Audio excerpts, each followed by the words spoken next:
Masalah pembagian tauhid menjadi tiga. Ini hati-hati bagi yang mengucapkan sebagai trinitas. Sebab trinitas itu kekufuran, yaitu membagi Tuhan menjadi tiga orang. Jadi 3 in 1. Tuhan Bapa, Tuhan Ibu, dan Tuhan Anak Roh Kudus. Sedangkan yang diyakini oleh yang mereka sebut sebagai Wahabi itu bukan menjadikan Tuhan tiga bagian, tapi adalah Allah tetap satu, tapi mentauhidkannya dari tiga sisi. Sama juga mentauhidkan Nabi dari tiga sisi, maksudnya adalah sisi fi'liyah, qauliyah, dan amal, dan takrirnya. Nabi tetap satu, tapi sunnah dibagi tiga. Tauhid itu dalilnya bagi yang mau belajar terang benderang. Alhamdulillahi Rabbil Alamin, bahwa pemilik alam itu segalanya adalah Allah SWT. Dan kenapa antum dikatakan bahwa orang-orang Quraisy mengakui Allah secara rububiyah? Allah juga yang ceritakan. Qul sa'altum man khalaqas samawati wal ard la yaqulunna Allah.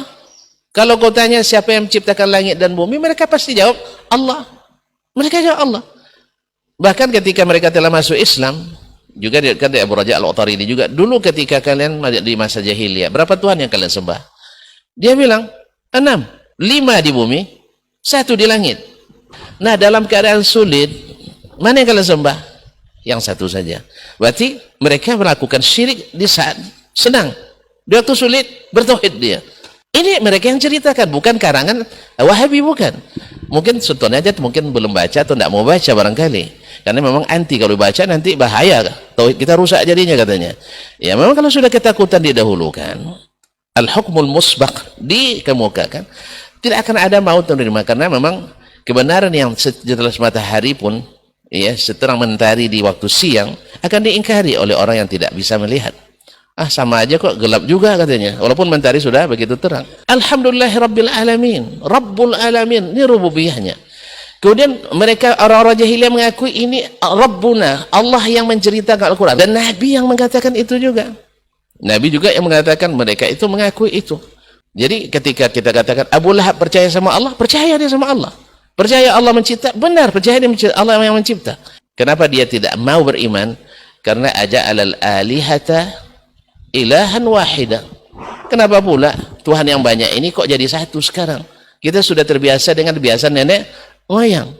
Makanya sekarang pun orang-orang yang menyeleweng dalam bab ini selalu masalahnya juga dengan nenek moyang, kearifan lokal, dikait-kaitkan dengan kearifan lokal. Kadang-kadang berlindung di ketiak orang-orang yang punya kebijakan, penguasa, mulai dari kepala desa sampai kepada camat, kepada bupati, yang juga rata-rata mereka juga jarang belajar agamanya dengan sempurna, karena untuk jadi bupati kan tidak mesti orang ahli agama, tapi ahli pemerintahan.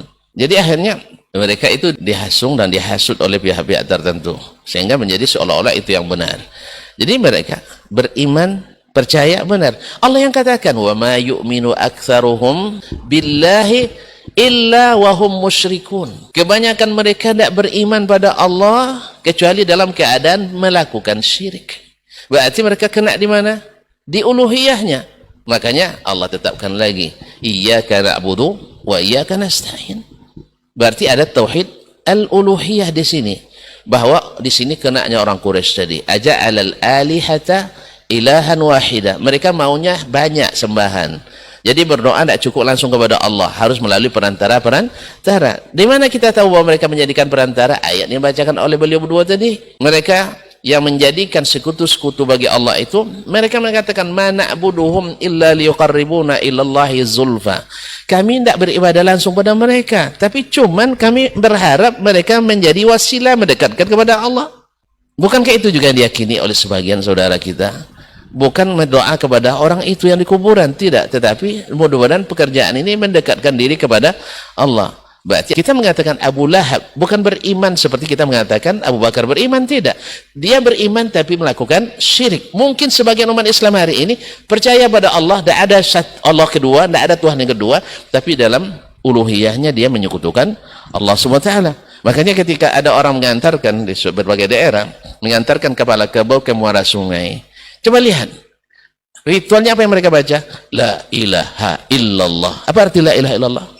Tidak Tuhan selain Allah. Tapi ini kok disembelih karena selain Allah. Padahal inna salati wa nusuki wa mahyaya wa mamati lillahi rabbil alamin la syarika lahu wa bidzalika umirtu ana minal muslimin. Tidak boleh sembelihan kecuali bagi Allah Rabbul Alamin. Berarti kena dia di rububiyahnya dia beriman, tetapi di uluhiyahnya dia syirik. Dan Allah dari sisi ini tidak ditauhidkan oleh orang-orang jahiliyah dulu. Kemudian di sisi asma wa sifat, mereka ketika dikatakan wa idza laqalumur rahman qalu wa marrahman, mereka mengingkari itu.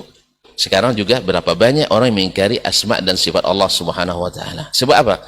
Mereka ingin Allah seperti yang mereka pikirkan, bukan seperti yang dikabarkan. Makanya setiap orang kalau diberitahu lalu dia bilang pikir-pikir dulu, bukan orang beriman, orang ragu. Kamu percaya dah Ustaz Dasman itu cerdas? Begini dulu dia, berarti ragu dia, tidak yakin. Kamu percaya aja bahwa Ustaz Dasman itu Ahlussunnah wal Jamaah? Pikir dulu, berarti dia tidak yakin. Kamu percaya tidak Allah di atas? Pikir dulu, Anda tidak beriman. Karena Allah yang bilang itu Allah sendiri yang pasti benar, yang menyampaikan Rasulullah SAW yang tidak pernah salah. Antum masih pikir? Banyak mereka ingin Allah itu seperti yang mereka inginkan, bukan seperti yang dikabarkan. Mereka ingin beribadah pada Allah seperti yang mereka inginkan, bukan seperti yang Allah perintahkan. Di sini kena masalahnya. Lalu dinisbatkan itu kepada amaliyah Ahlus Sunnah. Lalu dinimbahkan orang-orang yang tidak mengikuti dan tidak merestuinya dikatakan sebagai orang Wahabi, membuat bid'ah Trinitas. Trinitas itu takfir. Hati-hati saudaraku kaum muslimin dan muslimat. Kalau nak menyalahkan, tolong jangan mengkafirkan. Kecuali memang mereka berpandangan bahwa orang-orang yang meyakini tauhid uluhiyah, tauhid asma wa sifat, tauhid al-rububiyah mengatakan bahwa Allah menjadi tiga sehingga dikafirkan, itu na'udzubillah. Tapi yang jelas ini ada dalam surah Al-Fatihah yang dibaca setiap hari. Makanya tolong dibaca tafsirnya oleh Ahlus Sunnah wal Jamaah, bukan ahlil kalam yang diberi merek Ahlus Sunnah wal Jamaah. Ini rujukannya tafsir Al-Fakhrul Razi, tafsir Az-Zamakhsyari. Cobalah baca tafsir Ahlus Sunnah yang diriwayatkan dalam Sahih Bukhari, Kitabut Tafsir, Kitabut Tauhid, akan jelas nanti. Cuman masalahnya ketika tidak sesuai dengan yang diinginkan, mesti ditakwilkan, sehingga perkataan imam pun nanti juga akan ditakwilkan. Karena memang orang suka menakwilkan, memahami perkataannya seperti yang dia pikirkan, bukan seperti yang disampaikan. Wallahu musta'an. Jadi ketika kita katakan Abu Lahab dan sejenisnya beriman, Al-Quran yang mengatakan, tapi imannya pada satu sisi saja. Oleh sebab itu orang-orang yang merembes kesyirikan, menempuh jalan-jalan yang dilarang oleh Nabi karena menuju kesyirikan, khawatir dengan tauhid ini, sehingga ada yang mengatakan, tahu tak kalian kenapa dibagi tauhid dia tiga? Supaya mengkafirkan Ahlus Sunnah wal Jamaah, katanya. Tujuannya begitu. Siapa yang mengatakan? Justru supaya mengingatkan Ahlus Sunnah wal Jamaah, jangan melakukan sesuatu kecuali ada perintah, ada contoh, ada teladan. Ya kalau tidak paham, tanya pada mereka yang paham, yaitu as-salafus salih, as-sahabatul kiram, yang lebih paham daripada kita yang datang belakangan.